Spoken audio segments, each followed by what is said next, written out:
Hello guys, কিমিনি তোদোকে season 2 এর 9 নম্বর এপিসোডে আপনাদের স্বাগতম।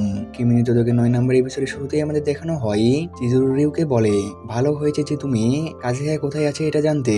রিউ বলে, আমি জানি কারণ আমি এখনই কাজেহার কাছ থেকে আসছি। আর অন্যদিকে সাওকো ক্লাসরুমের গেট খুলে কাজেহার কাছে যেতে থাকে এবং গেট খোলার আওয়াজ শুনে কাজেহা গেটের কাছাকাছি আসে আর বলে, রিউ এটা কি তুমি? তখনই সে দেখে সেখানে সাওকো দাঁড়িয়ে আছে। কাজেহাকে দেখে সাওকো কাঁপতে শুরু করে এবং নিজেকে শান্ত করার চেষ্টা করে। তারপরে সে কাজেহাকে কিছু একটা বলতে লাগে। তখনই কাজেহা তার থেকে ক্ষমা চাই আর বলে, আমার জন্য তুমি কালকে অনেক কান্না করেছো, সেই জন্য আমাকে ক্ষমা করে দাও তোমাকে বিরক্ত করার জন্য। আর কালকে আমার মনে যা এসেছে আমি তোমাকে তাই বলে দিয়েছি, সেই জন্য আমাকে ক্ষমা করে দাও, কিন্তু তাও আমি তোমার থেকে সেটার উত্তর চাই। এসব শুনে সাওকো কোনো কিছুই বলে না। কাজেহা বলে, তুমি কি এখানে আয়না চিজুরকে খুঁজতে এসেছো? কিন্তু তারা দুজনে এখানে নেই। তখন সাওকো বলে, আমি তোমাকে এখানে খুঁজতে এসেছি কারণ আমি তোমার সাথে কথা বলতে চাই। এটা বলে সাওকো অনেক সাহস করে কাজেহাকে প্রপোজ করে দেয়। এটা থেকে কাজেহা অনেক অবাক হয়ে যায় আর সে ক্লাসরুমের পুরো দরজা খুলতে লাগে, কিন্তু সাওকো তাকে আটকাতে থাকে কারণ সে তখন কাজেহার সাথে ফেস টু ফেস করতে পারছিল না। কিন্তু কাজেহা জোর করে দরজাটি খুলে ফেলে আর সাওকোর হাত ধরে তাকে ক্লাসরুমের ভেতরে ঢুকিয়ে নেয়। আর স্কুলের বাইরে দাঁড়িয়ে থেকে আয়না চিজুরু সাওকোর জন্য চিন্তা করতে থাকে এবং কাজেহার ফ্রেন্ড সব জায়গায় কাজেহাকে খুঁজতে থাকে। তখন সে রিউকে দেখতে পাই আর সে রিউকে কাজেহার সম্পর্কে জিজ্ঞাসা করে, কিন্তু রিউ শুধু স্মাইল করে, কোনো কিছুই বলে না। এটা দেখে চিজুরু নার্ভাস হয়ে যায় আর বলে, কাজেহার ফ্রেন্ড যদি তাকে জোর করে তাহলে সে তাকে মিথ্যে বলতে পারবে না। আর সে রিউকে বারবার কাজেহার সম্পর্কে জিজ্ঞাসা করতে থাকে আর রিউ বারবার তাকে স্মাইল করতে থাকে। তখনই সেখানে পিন চলে আসে আর সে আয়নের চিজুরুকে সাওকো সম্পর্কে জিজ্ঞাসা করে। পিনকে দেখে আয়নের চিজুরু বলে, আমরা সাওকোকে দেখিনি। পিন বলে, তোমরা কোনো কাজের না, আমি ক্লাসরুমে গিয়ে দেখছি, সে নিশ্চয়ই সেখানে থাকবে।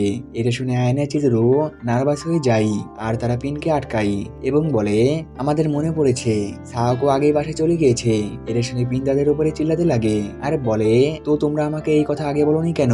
তখনই কাজের ফ্রেন্ড পিনের কথা শুনে নেয় আর বলে, কাজে হয়তো বা ক্লাসরুমে আছে, কারণ আমি তাকে গোটা স্কুলে খুঁজে নিয়েছি, তাকে কোথাও পাইনি।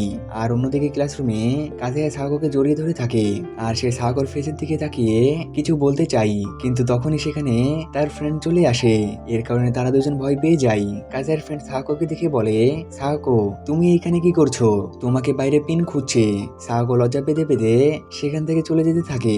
কাজে সাওকোকে আটকানোর চেষ্টা করে, কিন্তু সাওকো বলে, আমি এখন পিনের সাথে দেখা করার জন্য যাচ্ছি। এটা বলে সে সেখান থেকে দৌড়ে পালাই। কাজের ফ্রেন্ড বলে, কাজেহিয়া তুমি এখানে কি করছিলে? আমি তোমাকে গোটা স্কুলে খুঁজেছি কিন্তু পাইনি। তখনই কাজে সেখানে বসে পড়ে আর বলে, সবসময় যখন কোনো কিছু ভালো হতে লাগে তখনই সেখানে সইচি চলে আসে। আর সইচি বলে, কাজেহিয়া তুমি এখানে বসে পড়লে কেন? চলো আমরা কিছু খাবার জন্য যাই। কাজেহিয়া রেগেই বলে, আমি কোনো কিছুই খাবো না। আর সাহাকো দৌড়ে যেতে থাকে আর সে মনে মনে ইম্বারেসিং ফিল করতে থাকে। তারপরে আমাদের দেখানো হয় সাহাকো আর ক্লাসের সব মেয়েরা চিজুরুর বাসায় কালকের জন্য প্রস্তুত হতে থাকে এবং সাহাকো আয়নে আর চিজুরুকে সবকিছু বলে। আর সবকিছু শুনে চিজুরু জোরে করে চিল্লাতে লাগে। তখনই আয়নে তাকে আটকাই। আয়নে বলে, তো সাহাকো তুমি কাজেহাকে তোমার ভালোবাসার কথা বলে দিয়েছো তাই না? সাহাকো বলে, হ্যাঁ আমার যা কিছু বলার ছিল আমি বলে দিয়েছি। চিজুরু বলে, তারপরে কাজেহা তোমাকে কি করেছে? এটা শুনে সাহাকো ভাবতে লাগে কাজেহা তাকে কিভাবে জড়িয়ে ধরেছিল। এটা ভেবে বেশি নার্ভাস হয়ে যায় আর আবারও ভাবতে লাগে তখন কাজেহা কি কি করেছে আমি কোনো কিছুই বুঝতে পারিনি। তখনই সেখানে পিন চলে আসে আর সে মেয়েদের দেখে বলে, তোমরা সবাই এখানে কি করছো?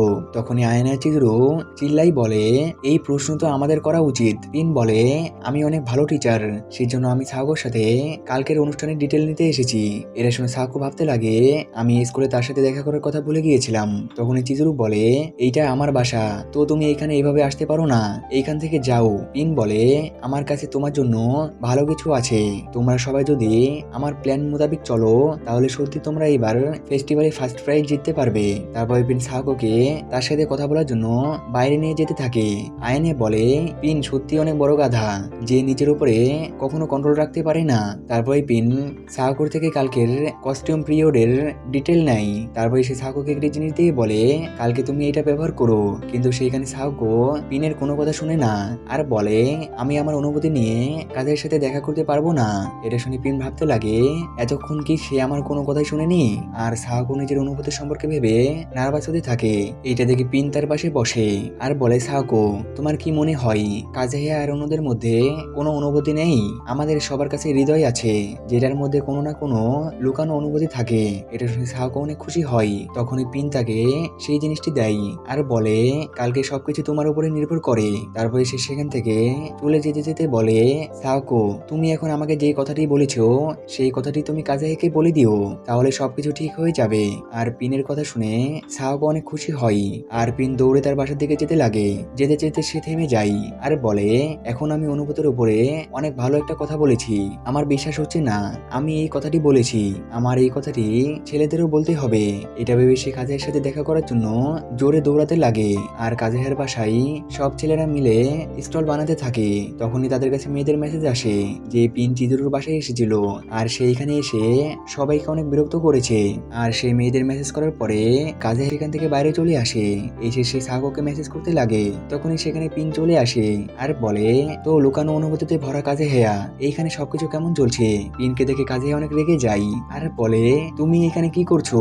তুমি এখান থেকে চুপচাপ চলে যাও। পিন বলে, আমি এখানে তোমাকে একটি কথা বলার জন্য এসেছি, যেটা হলো আমাদের সবার কাছে হৃদয় আছে এবং আমাদের সবার ভেতরে কোনো না কোনো লুকানো অনুভূতি থাকে।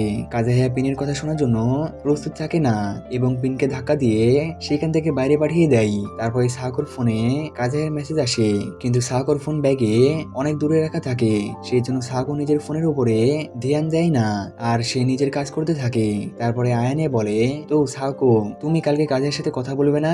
সাহাকো বলে, হ্যাঁ আমি ফেস্টিভ্যাল শুরু হওয়ার আগে কাজের সাথে কথা বলবো। আর কাজেও সাহাকোকে মেসেজে বলে, আমি কালকে তোমার সাথে কথা বলতে চাই। আর তারা দুইজন কালকের জন্য অপেক্ষা করতে লাগে। আর এখানে এপিসোড শেষ হয়ে যায়। দেখা হচ্ছে নেক্সট এপিসোডে। আল্লাহ হাফেজ।